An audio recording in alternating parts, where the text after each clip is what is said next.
मुंबई पूर्व कमिश्नर परमवीर की मुश्किलें बढ़ती जा रही हैं और जिस तरह से उन्होंने एक शिकायत की थी पूर्व गृह मंत्री अनिल देशमुख के खिलाफ, उसके बाद महाराष्ट्र की सरकार ने उनके ऊपर 5 केस किए, जिसमें से 3 केस सीआईडी को दिए हुए हैं और उनके ऊपर बाकायदा जो महाराष्ट्र की सरकार है उसने एक आयोग का गठन किया और चांदीवाला आयोग गठन करके उनको जांच के लिए प्रस्तुत होने के लिए एक के बाद एक कई सम्मन भेजे।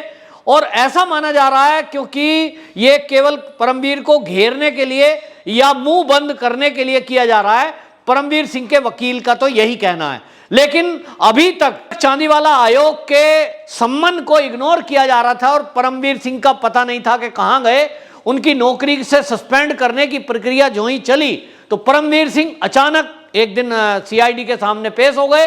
अब चांदीवाला आयोग के सामने भी 29 तारीख को प्रस्तुत होने के लिए उनके वकील ने सहमति जताई है। यह आपको बताएं, यह माना जा रहा था कि जब उनको चांदीवाला आयोग जो कि सरकार ने गठन किया है उसके सामने प्रस्तुत होने के लिए एक के बाद एक सम्मन भेजे जा रहे थे, तब वो प्रस्तुत नहीं हुए और फोन बंद कर लिया, नौकरी का कोई पता नहीं, घर का कोई पता नहीं। उसके बाद ये अटकलें लगने लगी थी कि परमवीर कहीं विदेश तो नहीं भाग गए हैं। तब सरकार ने एक प्रक्रिया शुरू की और वो प्रक्रिया ये थी कि सरकारी नौकरी में और आईपीएस के जो एक्ट हैं उसके तहत ये बिना बताए जाना ये कहीं ना कहीं अपराध है और उनको नौकरी से सस्पेंड किया जाए। जैसे ये खबरें आई तो परमवीर सिंह प्रस्तुत हुए और अपने गायब होने की उन्होंने जानकारी भी दी। उन्होंने बताया कि मैं नौकरी से गायब नहीं हुआ, बाकायदा मैं बीमारी की छुट्टी पर था, यानी सिक लीव पर था और सिक लीव में जाने के पहले उच्च अधिकारियों को इन्फॉर्म किया था। बीच में छुट्टियों को एक्सटेंड करने के लिए भी उन्होंने जानकारी दी थी। अब उनका स्विच बंद था फोन का, लेकिन वो चंडीगढ़ स्थित अपने निवास पर थे, ऐसा उनका कहना है। हालांकि चंडीगढ़ के जो घर हैं वहां उनको सम्मन भी भेजे गए थे, उसके बावजूद भी उसका कोई जवाब नहीं आया था।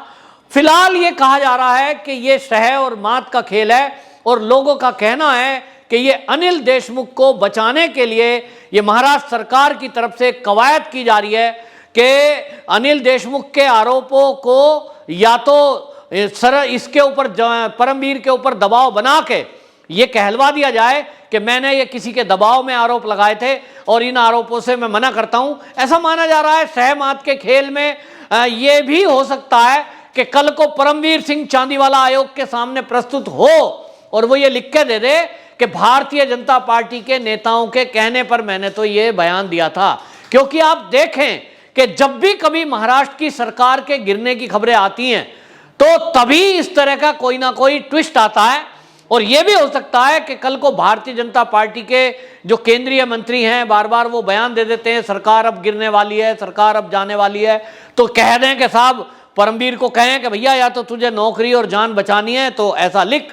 ऐसा कानून के जानकार और जो महाराष्ट्र की राजनीति को समझते हैं उन लोगों का कहना यह है कि जिस तरह के आरोप अब खुलकर सामने आ रहे हैं, पिछले 13-14 साल पुराना 11 साल पुराना एक किस्सा है, 2008 का एक 26/11 आतंकवादी अटैक है, उसके मामले को निकाल के लाया जा रहा है कि उस समय जो अजमल कसाब आतंकवादी था और जब उसको पकड़ा गया तो उससे एक मोबाइल फोन प्राप्त हुआ था और उस मोबाइल फोन को रिकवर किया था। उस समय के जो ये एसआईटी के हेड थे परमवीर सिंह, इन्होंने उसको गायब कर दिया और जांच में शामिल नहीं किया।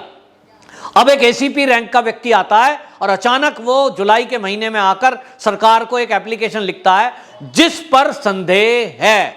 यदि उस एसीपी को ये पता था, एसीपी को, कि परमवीर सिंह ने कोई फोन इस तरह का गायब किया है, ये राष्ट्रद्रोह है और यह आतंकवादी को मदद करने वाला मामला है, तो यह मामला तो एनआईए को जाना चाहिए था। सरकार को अभी तक इस मामले की जांच एनआईए को दे देनी चाहिए थी। इस पर भी सवाल उठ रहे थे, लेकिन लोगों का कहना यह है कि जिस तरह की बातें सामने आ रही हैं और इसलिए आपको बताएं कि ये जानकारों का कहना यह है कि ये केवल और केवल महाराष्ट्र सरकार में जो घपले घोटाले खुल रहे हैं, उगाही वसूली का जो खेल चल रहा है और अनिल देशमुख के ऊपर जिस तरह से 100 करोड़ की वसूली का मामला सामने आया और परमवीर सिंह ने जब ये सीबीआई को एप्लीकेशन दी, इसके बाद ये रणनीति तैयार की गई है महाराष्ट्र सरकार द्वारा। उसमें तीनों दल हैं, शिवसेना है, एनसीपी है, कांग्रेस है, और ये तीनों मिलकर के ये सोच रहे हैं कि इस मामले से कैसे निकला जाए। हालांकि जो परमवीर सिंह के आरोप लगे उसके बाद जो गृह मंत्री अनिल देशमुख थे उनका इस्तीफा ले लिया गया। एनसीपी के कोटे से वो थे, वो एनसीपी ने दूसरा एक गृह मंत्री बना दिया। अब सवाल तो ये भी है कि अगर सरकार को ये लगता था कि उनके जो मंत्री हैं उन पर ये आरोप झूठे लगाए जा रहे हैं तो उन्होंने इस्तीफा क्यों लिया? अगर इस्तीफा लिया तो कहीं ना कहीं आपको इन आरोपों में सच्चाई दिखती थी। और इस आरोप में लगाने में एक सचिन वजय नाम के एपीआई भी थे जिन्होंने कहा कि 2 करोड़ तो मुझसे लिए। इसी में एक उद्योगपति सामने आए और उन्होंने कहा वसूली मुझसे भी हुई। तो कुल मिलाकर वसूली का खेल जो महाराष्ट्र सरकार में चल रहा था, जिस तरह से परमवीर सिंह ने आरोप लगाए, उसके बाद 5 केस दर्ज हो गए। उसके बाद एक एसीपी आता है निकलकर और वो किस्सा बताता है 26/11 का। अब शंका की बात यह है कि भैया अगर तब के आपके पास कोई जानकारी थी, इतने दिन आपने राष्ट्र की रक्षा से जुड़े हुए मामले की जानकारी को छुपाए क्यों रखा? घेरे में वो एसीपी भी आते हैं जिन्होंने ये आरोप लगाया है या जिन्होंने ये एप्लीकेशन सरकार को जुलाई महीने में दी है 2021 में कि परमवीर सिंह ने फोन छुपाया। सवाल यह है कि यदि आपको एसीपी रैंक होते हुए ये जानकारी थी तब आप किसके दबाव में उसको दबा रहे थे? लेकिन यहां तो एक सवाल है कि उस समय कांग्रेस की सरकार थी और परमवीर सिंह को प्रमोट कर दिया गया। आपको बताएं परमवीर सिंह जो थे ये उस समय ये डीआईजी एटीएस हुआ करते थे परमवीर सिंह। बाद में सरकार ने इनको प्रमोट करके एक कमिश्नर बनाया मुंबई का, जो एक बहुत महत्वपूर्ण नगरी मानी जाती है। तो सवाल यह है कि ऐसे आदमी को आपने इतना महत्वपूर्ण पद दे दिया क्यों? किसके कहने पर? ये सरकार बनी, उद्धव ठाकरे सरकार बनी, कांग्रेस सपोर्ट कर रही थी और उस व्यक्ति को चुनकर महाराष्ट्र में मुंबई के कमिश्नर की पोस्ट दी गई। तो आखिरकार इसके पीछे क्या ये मंशा थी कि परमवीर सिंह कांग्रेस का आदमी है और उसने जो उस टाइम कसाब की हेल्प की उसका इनाम ये दिया गया है? बहरहाल ये भी जांच का मुद्दा है।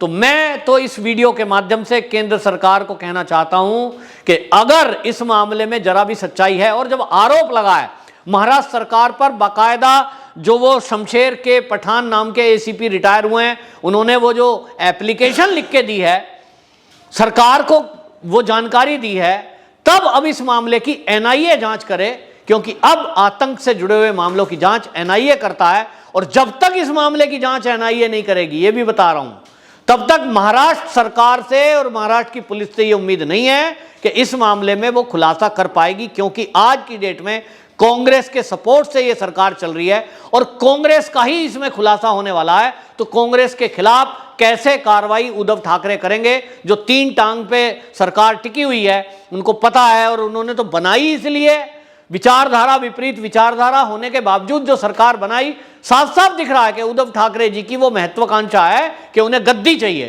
तो ऐसा व्यक्ति जो गद्दी की लालसा में अपनी विचारधारा को त्याग कर मुख्यमंत्री बन बैठा है, वो स्वार्थ में क्या देश हित को आगे करेगा? वो एनआईए को इस जांच को देंगे क्या? इस मामले में वो पूरी तह तक जाएंगे कि मामला क्या था? निश्चित रूप से नहीं, क्योंकि यहां बहुत सारे राजनीतिक दल ऐसे हैं जिसके लिए देश से ज्यादा निजी स्वार्थ ऊपर है, सत्ता का सुख ऊपर है। तो इसलिए अब ये जो चांदी वाला आयोग है, ये तो सरकार ने प्रेशर बनाने के लिए परमवीर के ऊपर करा है।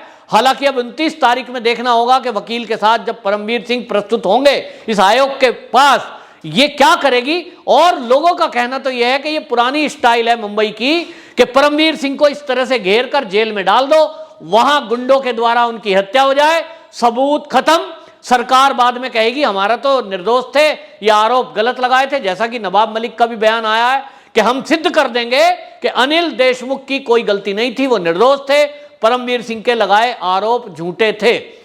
ये तो सुप्रीम कोर्ट ने परमवीर को राहत दी गिरफ्तारी से, वरना अभी तक परमवीर सिंह जेल की सलाखों के पीछे होते।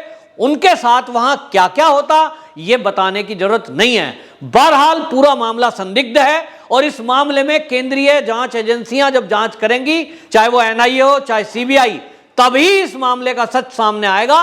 वरना आपको यह बता दूं कि जैसे सुशांत सिंह राजपूत की मौत का रहस्य आज तक रहस्य है, इसका खुलासा नहीं हुआ और सीबीआई को दिया गया तो काफी लेट दिया गया। मैं अमित शाह जी देश के गृह मंत्री से कहना चाहता हूं कि इस परमवीर वाले मामले का खुलासा करने के लिए और इनके पास जो जानकारी है उसको देश को बताने के लिए तत्काल कार्रवाई करें, एनआईए को यह केस दें 26/11 का और परमवीर सिंह के द्वारा लगाए गए आरोपों की जांच में तेजी लाएं, सीबीआई को आदेशित करें कि तत्काल इसमें बताया जाए, किंतु परंतु और गठजोड़ देख करके इस मामले का फैसला ना किया जाए, क्योंकि देर के बाद आया हुआ कोई भी फैसला लाभकारी नहीं होता।